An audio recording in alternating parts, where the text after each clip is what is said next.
मेरे YouTube channel happiness secret से जुड़े हुए मेरे मित्रों, मैं डॉक्टर सुधीर शर्मा आपके लिए लेकर आया हूँ अपना वीडियो नंबर 128, जिसका टाइटल है जानबूझकर जब कोई मानसिक यातना दे तो उससे कैसे बचें। सोच समझकर जानबूझकर आपको सताने वाला इंसान आपको किसी भी रिश्ते में मिल सकता है। ये आपके परिवार का सदस्य हो सकता है, आपका कोई भाई बहन हो सकता है, आपका कोई रिश्तेदार हो सकता है, कोई मित्र हो सकता है, आपके पड़ोस में रहने वाला हो सकता है, कोई इंसान आपका ये ऑफिस में सहयोगी हो सकता है। तो इस तरह के इंसान आपको किसी भी रिश्ते में मिल जाते हैं, पर आप इनसे कैसे निपटेंगे। दुर्भाग्य से अगर कोई ऐसा इंसान जो आपको जानबूझकर सताता है, परेशान करता है, तंग करता है, आपके दिल को दुखाता है, आपकी ज़िंदगी से अगर जुड़ गया है, तो आप सबसे पहले आज ये समझने की कोशिश करते हैं हम कि इस इंसान को आपको सताकर जानबूझकर तंग करके आखिर मिलता क्या है, क्या फ़ायदा होता है इसका, क्या इसको सेटिस्फेक्शन मिलता है। सबसे पहले वीडियो की शुरुआत यहीं से करते हैं। आपको दोस्तों जरूर ऐसे किसी परिवार की जानकारी होगी जहाँ पर बच्चे अपने माता पिता को बहुत तंग करते हैं। वो टीनेजर हो सकते हैं, थोड़ी ज़्यादा बड़ी उम्र के हो सकते हैं। क्यों तंग करते हैं वो अपने माता पिता को, क्यों सताते हैं, क्यों रुलाते हैं, क्यों परेशान करते हैं? क्योंकि उनको कोई अपने मकसद को पूरा करना होता है, अपनी कोई इच्छा पूरी करनी होती है।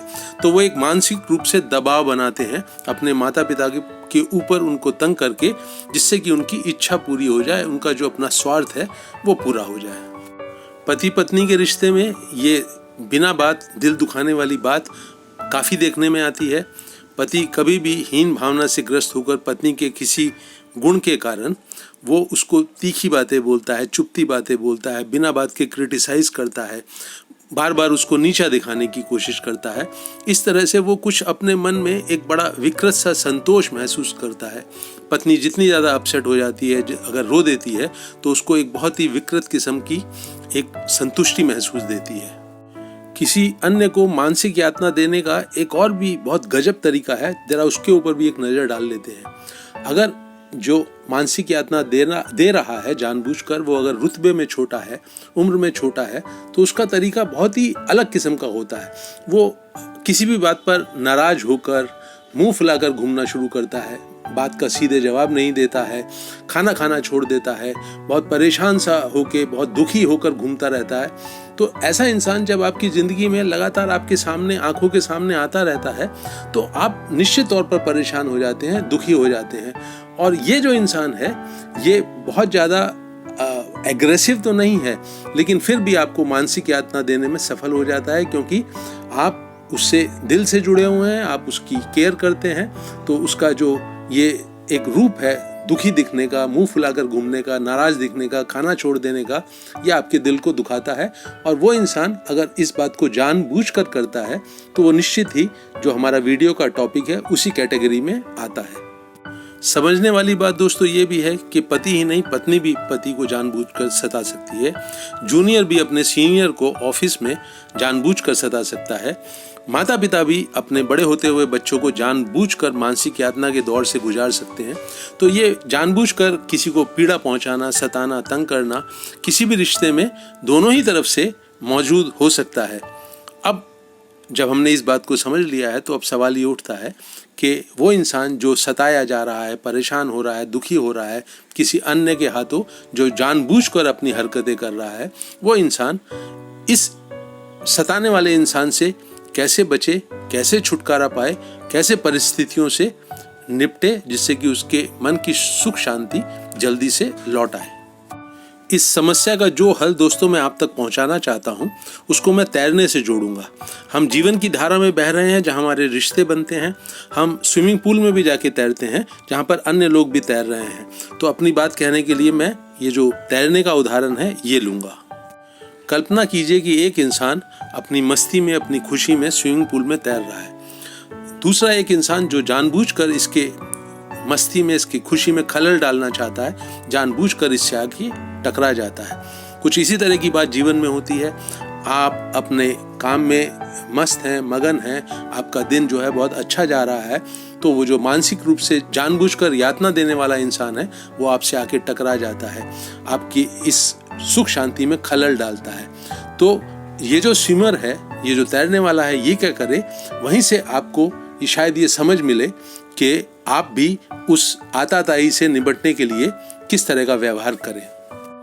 स्विमिंग पूल में टकरा जाने के बाद ये जो तैरने वाला इंसान है, इसकी जो खुशी है उसमें जरूर खलल पड़ता है, लेकिन अगर ये थोड़ा सा भी समझदार है तो ये फिर से अपने तैरने की शुरुआत कर देता है और 1 आध मिनट के अंदर ही इसकी जो तैरने की लय है, जो खुशी है, जो सुख संतोष है, ये फिर से लौट आता है। और अगर ये इंसान टक्कर होने के बाद अपना सुख संतोष जो है वो तो नष्ट हो ही चुका है, तो चिढ़कर गुस्से से अगर उसके साथ उलझ जाता है, उसको भला बुरा कहने लगता है, उसके सामने दुखी होकर उसके सामने गिड़गिड़ा कर कहता है कि देखो ऐसे मत टकराया करो, ऐसे कोई भी वो काम करे, तो चूंकि दूसरे आदमी ने वो जानबूझकर टक्कर मारी है तो वो बिल्कुल नहीं सुनेगा आपकी बात। हो सकता है मुंह से सॉरी बोल दे, हो सकता है कहे कि मेरी ऐसी इंटेंशन नहीं थी, लेकिन वो तो जानबूझकर ये काम कर रहा है, तो उसका जो माफ़ी मांगना है वो भी झूठा होता है। अगर वो आपके गुस्से के कारण आप पे डबल गुस्सा करने लगता है तब तो परेशानी और ज़्यादा बढ़ जाती है। तो समझने वाली बात यही है कि अगर ये जो स्विमर है जो कि जानबूझकर सताया जा रहा है, अगर ये दूसरे आदमी से उलझता है तो ये इसकी स्विमिंग जो है, वो जो उसका जो सुख है, जो उसकी खुशी है, वो ज़्यादा लंबे समय तक गड़बड़ा जाएगी, खो जाएगी। स्विमर की इस गाथा को जरा अपनी जिंदगी से जोड़कर देखें कि अगर आपने उस आताताई इंसान को, जो सताने वाला इंसान है, अगर उसके साथ आप उलझे तो आपका जो मन की सुख शांति है, जो खुशी है, वो ज़्यादा लंबे समय तक आपकी नष्ट हो जाएगी। और चूंकि आपने अपनी एनर्जी को उसके साथ उलझा लिया है तो उसकी यादें भी बहुत लंबे समय तक आपके दिलो दिमाग में घूमती रहेंगी, तैरती रहेंगी, और आपकी परेशानी जो है वो बहुत ज़्यादा लंबी खिंच जाएगी। तो सबसे पहले समझने वाली बात यही है, लेसन नंबर 1 यही है कि आताताई जब आपके साथ आकर आपके साथ बदसलूकी करता है, बदतमीजी करता है, कोई भी वो हरकत करता है जो आपके दिल को दुखाएगी, तो आप उस इंसान के पास से, सामने से, उसकी हद से बहुत जल्दी बाहर निकल जाइए। अगर आप उससे उलझे, आपने उसे समझाने की कोशिश करी, उसके सामने रोए, तो आपकी पीड़ा तो जो लंबे समय तक खिंचेगी, वो जो सताने वाला आपको इंसान है उसको भी जो सुख मिलता है उसकी जड़ें मजबूत होंगी और वो बार बार अपनी हरकतों को दोहराता रहेगा। और दूसरी समझने वाली बात फिर हम तैरने वाले से समझते हैं। जब ये सताया जाने वाला इंसान आगे बढ़ गया है और उसके तैरने की लय लौट आई है, खुशी लौट आई है, तो अब उसको उसका आनंद लेना चाहिए। अब वो पूरे दिन या जितने भी समय स्विमिंग पूल में है उसका आनंद ले। अब इसको जिंदगी के साथ जोड़ के देखते हैं कि इससे क्या सबक मिलता है।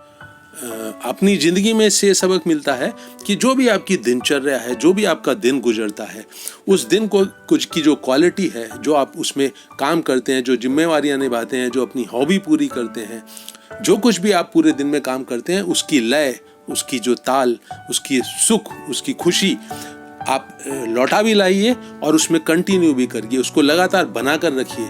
आपका जो पूरा ध्यान है वो अपनी दिनचर्या की क्वालिटी को ना बिगड़ने देने के ऊपर लगातार बना रहे। मेरे इस पॉइंट नंबर 2 को समझे आप दोस्तों। आपका जो बाकी का जीवन है, जब आप उस आताताई के साथ, जब वो आपसे उलझा था, उसकी हद से बाहर आ गए हैं, उसको अपनी आंखों से दूर कर दिया है, तो जो बाकी का जीवन आपके सामने खुलेगा, उसकी खुशी को महसूस करें, उसके रस को पिए, ना अपने आराम में खलल डालें, ना अपने भोजन के आनंद में खलल डालें, बाकी रिश्तों में किसी तरह की खरखराहट उसकी लेकर ना जाएं। तो ये बहुत समझदारी होगी आपकी, और इससे आपकी जो जीवन की क्वालिटी है वो बहुत, उसका जो स्टैंडर्ड है, उसकी जो क्वालिटी है वो बहुत अच्छी बनी रहेगी। तो इस वीडियो से जुड़े अपने दोनों पॉइंट्स को मैं दोहरा देता हूँ। नंबर 1, वो जो आताताई आपके साथ आकर उलझा है, उसकी फील्ड से, उसकी हद से बहुत जल्दी बाहर निकल जाइए, जल्दी से जल्दी निकल जाइए। कोई समझाने की ज़रूरत नहीं है, रोना धोना करने की ज़रूरत नहीं है, शिकायत करने की ज़रूरत नहीं है। जल्दी से जल्दी उसके नज़रों से अपने आप को हटा लीजिए। पॉइंट नंबर 2 है कि बाकी का जो आपका पूरा दिन है उसकी क्वालिटी को मेंटेन करने के लिए पूरी जान लगा दीजिए, पूरी ऊर्जा लगा दीजिए, पूरी समझ लगा दीजिए। वो इंसान आपका बहुत करीबी हो सकता है, फिर भी इस बात की फिक्र मत कीजिए। आपको अपनी जीवन की क्वालिटी को बहुत अच्छा रखना है, तभी आप अपने हर रिश्ते में जो है एक खुशियाँ और एक सुख शांति भर पाएंगे। इन दोनों पॉइंट्स को आप अपने जीवन में कैसे उतार सकते हैं, तो ये वही तरीका है जो दोस्तों मैं अपने हर वीडियो में दोहराता हूँ। अभी और यहीं के संसार में जो आपकी आँख कान से खुलता है, उसमें बहुत सजग होकर, बहुत सतर्क होकर, बहुत हाई एनर्जी के साथ जिएं। तो वहाँ से जो आपको एक सतर्कता के कारण, सजगता के कारण जो एक खुशी का एहसास होता है, वही आपको इन दोनों पॉइंट्स को आपके जीवन में उतारने में आपको सफल बनाएगा। अपने इस वीडियो को दोस्तों मैं यहीं रोक रहा हूँ। मुझे उम्मीद है कि आपको यूज़फुल भी लगेगा और पसंद भी आएगा। इसको आप अपने करीबी लोगों के साथ अपने व्हाट्सएप ग्रुप वगैरह में ज़रूर शेयर करें, इसको लाइक भी करें। और मेरा जो YouTube चैनल है दोस्तों, मेरा हौसला बढ़ाने के लिए उस हैप्पीनेस सीक्रेट मेरे YouTube के चैनल को अवश्य सब्सक्राइब करें और अपने करीबी लोगों से भी सब्सक्राइब करवाएं। वीडियो को अंत तक वॉच करने के लिए आप सबका बहुत बहुत धन्यवाद।